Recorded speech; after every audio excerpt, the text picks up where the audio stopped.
Hi, I'm Leah Ferez, and this is the badass box I used to make the foundation stones.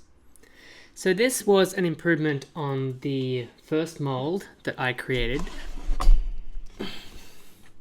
This one here, which, as you can see, was quite a rough first attempt.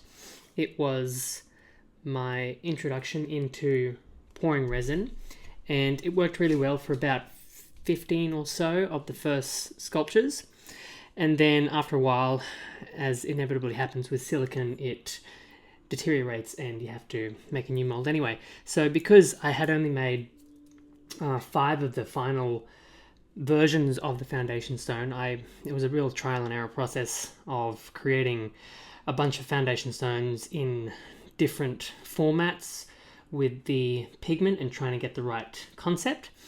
So eventually the silicon deteriorates and the resin actually got into the core here. This is where the pigment goes to get the pigment on the inside of the sculpture. So as you can see, prying it out on the very last attempt left me with a mold that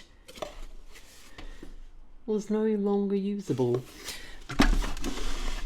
So over a 2-week period, I built this lovely thing here. I think it's lovely anyway, which got me through to the end of making the rest of the foundation stones, which I created 25 of in a limited series for the Foundations exhibition, which I held at the end of June 2024, a couple of weeks ago. While I did a pretty good job, I think, considering my lack of knowledge about how to make molds and trying to keep everything level and exact, the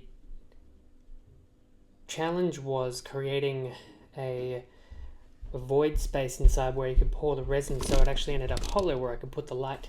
So this, every time it fell, it had to fall in an exact place where I would screw them in, but it got to the point where the silicon core would start pulling away from the frame here. So each time I did a new pour, the core would keep changing position, so I had to keep changing it each time.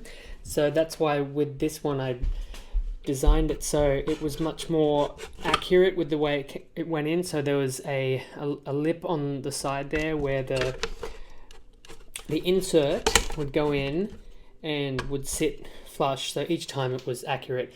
I still had the same issue eventually where the core eventually pulled off the frame, but that was inevitable, and it's a learning process for the next one I do. So this video takes you through a time lapse of the 2-week period where I made that mold, and I hope you enjoy. It took me a lot of work, a lot of hours, and a lot of trial and error, but I enjoyed the whole thing, and I look forward to making the next mold for whatever my next project will be. Enjoy!